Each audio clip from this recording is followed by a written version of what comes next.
শেখ হাসিনা এত মানুষকে হত্যা করেছে, একবার ফাঁসি দিলে তার শাস্তি যথার্থ হবে না, তাকে বারবার ফাঁসি দিতে হবে। এই সকল হত্যাকাণ্ডের জন্য যতবার ফাঁসি দেওয়ার প্রয়োজন ততবারই তাকে ফাঁসি দিতে হবে।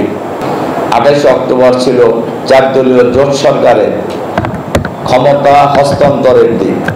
আইডিয়া ছিল বিএনপির অফিসের সামনে বিএনপির মিটিং, উত্তর গেটে জামাতের মিটিং করেই ওনারা বঙ্গভবনে যাবেন এবং কেয়ারটেকার সরকারের যিনি প্রধান হয়েছিলেন তদানীন্তন প্রেসিডেন্ট প্রফেসর ইয়াজউদ্দিন আহমদ সাহেবের কাছে ওনারা ক্ষমতা হস্তান্তর করে আসবেন। কিন্তু 28 অক্টোবর এর আগেই শেখ হাসিনা পল্টন ময়দানে মিটিং করে লগি বৈঠা নিয়ে ঢাকায় আসার জন্য সারা বাংলাদেশের তাদের সন্ত্রাসীদেরকে প্রকাশ্যে আহ্বান জানিয়েছে। একথা পরিষ্কার, ঢাকা মহানগরীতে নৌকা চলে না, এখানে লগি বৈঠা নিয়ে আসার আহ্বান জানানোর উদ্দেশ্য কি? এটা পরিষ্কার হয়ে যায়। 28 অক্টোবর ঢাকায় রাজধানী শহরে লগি বৈঠা নিয়ে আসার উদ্দেশ্যই হলো মানুষ খুন করার উদ্দেশ্যেই তিনি আহ্বান জানিয়েছিলেন এবং সে অনুযায়ী তার দলের সারা বাংলাদেশের সন্ত্রাসীরা ঢাকায় আগমন করেছিলেন। আর আমাদের মিটিংয়ে আমাদের ভাইরা, আমাদের মিটিং ছিল 3টায় বিকালে, সকাল থেকে যখন স্টেজ তৈরি করার কাজ করছিলেন ঠিক সেই সময় তারা সারা দেশ থেকে, যেহেতু তাদের লোক ঢাকায় জমায়েত ছিল, তারা আমাদের টেস্ট প্রস্তুতকারী ভাইদের উপরে তারা আকস্মিকভাবে আক্রমণ করে শুরুতেই আমাদের 6 জন ভাই শহীদ হয়ে যায়। শহীদ হাফেজ শিফন, মাসুম, শ্রমিক নেতা হাবিবুর রহমান এবং জসিম, 6 জন ভাইকে ওই একদম শুরুতেই, অন্য লোকেরা জানার আগেই বলা যায়, তারা যেহেতু স্টেজের কাজে তারা নিয়োজিত ছিলেন, তারা শাহাদাতের কোলে ঢলে পড়ে।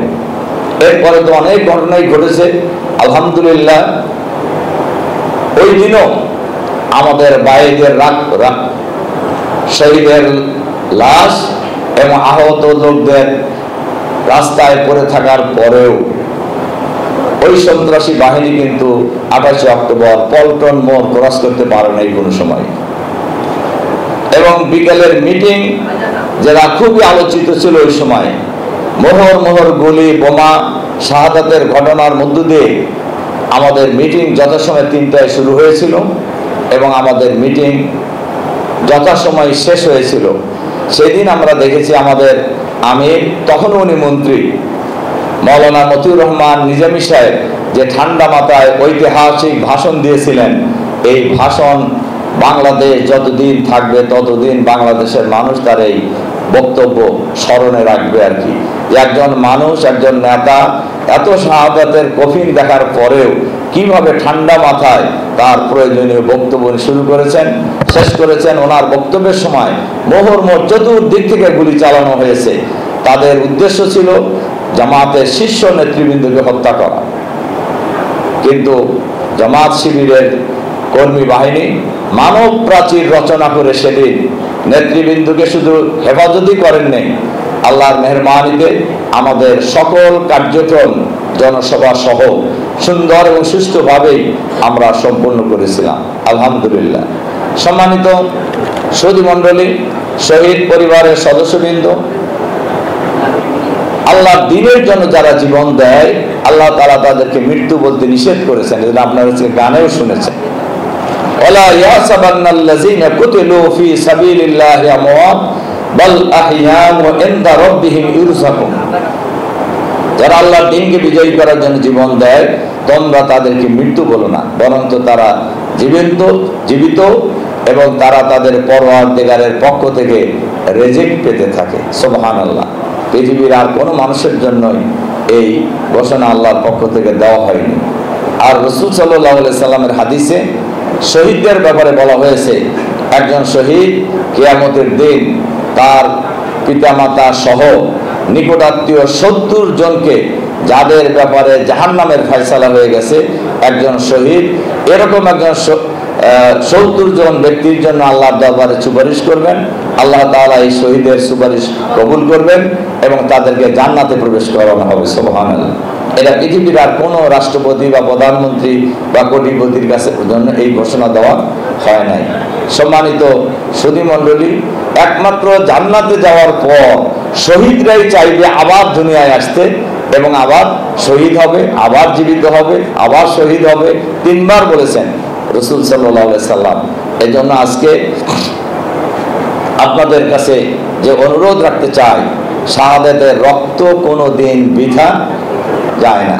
আমি গত 16ই অক্টোবর রাজশাহী বিশ্ববিদ্যালয়ের ছাত্র সংসদ রাষ্ট্র নির্বাচন যখন হচ্ছিল, আমার মনে হচ্ছিল শিবিরের প্রথম শাহাদাতের ঘটনা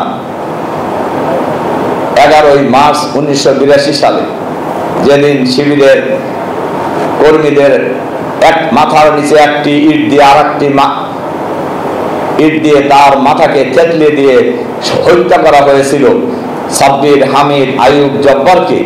সেই ময়দানে শিবিরকে, সেই বিশ্ববিদ্যালয়ের ছাত্রছাত্রীরা এত পরিমাণ ভোট দিয়েছে, বলা যায় অন্যরা ভোট পায়নি।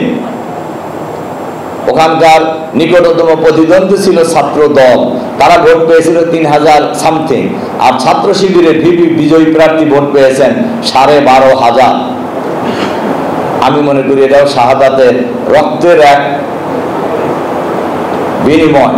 আমরা বিশ্বাস করি 28 অক্টোবরের ঘটনা এই বাংলাদেশে দিনকে বিজয়ী করার জন্য এক ঐতিহাসিক ভূমিকা পালন করবে ইনশাআল্লাহ। আমাদের নেতা শহীদ আমিরে জামাত ফাঁসির আগ মুহূর্তে, শাহাদাতের আগ মুহূর্তে বলেছিলেন, আমার শাহাদাত এই দেশে পরিবর্তনের সূচনা করবে। সম্মানিত সুধী মণ্ডলী, শহীদ পরিবারের সদস্যবর্গ আপনারা লক্ষ্য করেছেন, গোটা বাংলাদেশেই ইসলামের পক্ষে, আল্লাহর আইনের পক্ষে গণজাগরণ শুরু হয়েছে আলহামদুলিল্লাহ। আজকের এই পল্টন ট্র্যাজেডি দিবসে আমি সরকারের কাছে আহ্বান জানাবো, এই ঘটনায়, পল্টন হত্যাকাণ্ডের ঘটনায় সুনির্দিষ্ট শেখ হাসিনাকে প্রধান আসামি করে সুনির্দিষ্ট মামলা হয়েছিল। সেই মামলার চার্জশিট হয়েছিল। সেই চার্জশিট এক অদৃশ্য শক্তির ইশারায় অধিকতর তদন্তের কথা বলে সরায় নেওয়া হয়। এরপরে আওয়ামী লীগ ক্ষমতা আসার পর এই মামলা প্রত্যাহার করে নেওয়া হয়েছে। আমরা অন্তর্বর্তীকালীন সরকারের কাছে আহ্বান জানাবো, অবিলম্বে এই মামলা পুনরুজ্জীবিত করতে হবে এবং খুনি হাসিনা সহ 14 দলীয় দলের নেতা কর্মীরা যারা এই মামলার চার্জশিটভুক্ত আসামি ছিল, তাদের বিরুদ্ধে আইনানুগ ব্যবস্থা নিতে হবে, বিচার করতে হবে, ফাঁসি দিতে হবে, ফাঁসি কার্যকর করতে হবে আগামী দিনে। এটা হলো আজকের পল্টন ট্র্যাজেডি দিবসের আমার মূল কথা। সম্মানিত সুধী মণ্ডলী, ভাই এবং বন্ধুগণ, আসুন শাহাদাতের সিঁড়ি বেয়ে এই বাংলাদেশে এক সময় কোরআনের সমাজ কায়েম হবে, এই স্লোগান আমরা ছাত্র জীবন থেকে দিয়ে এসেছি, এখনো দিচ্ছি, ভবিষ্যতেও দিব ইনশাআল্লাহ। এবং এই বাংলাদেশে অনেক গণহত্যা হয়েছে এবং আমি গতকালকে জামাতের আলোচনা সহ বলেছি পল্টন হত্যাকাণ্ডের উপরে।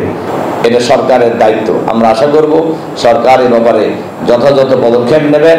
এর সাথে সাথে শাহাদাতের প্রেরণায় উজ্জীবিত হয়ে আমরা যারা এখনো জীবিত আছি, আমরাও ওই দিন শহীদ হতে পারতাম, আমরাও ওই দিন শহীদ হতে পারতাম। আল্লাহ তাআলা আমাদেরকে কবুল করেননি, এজন্য আল্লাহ তাআলা যেহেতু আমাদেরকে জীবিত রেখেছেন, এই বাংলাদেশে যতদিন শহীদের রক্ত ভেজায় জমিনে আল্লাহর দিন বিজয়ী না হবে, ততদিন আমাদের লড়াই সংগ্রাম অব্যাহত থাকবে ইনশাআল্লাহ। আমাদের আন্দোলন চলতেই থাকবে, হয় দিন বিজয়ী হবে, নইলে শাহাদাত বরণ করেই আমরা আল্লাহর দরবারে হাজির হব ইনশাআল্লাহ। এর কোনো বিকল্প নেই।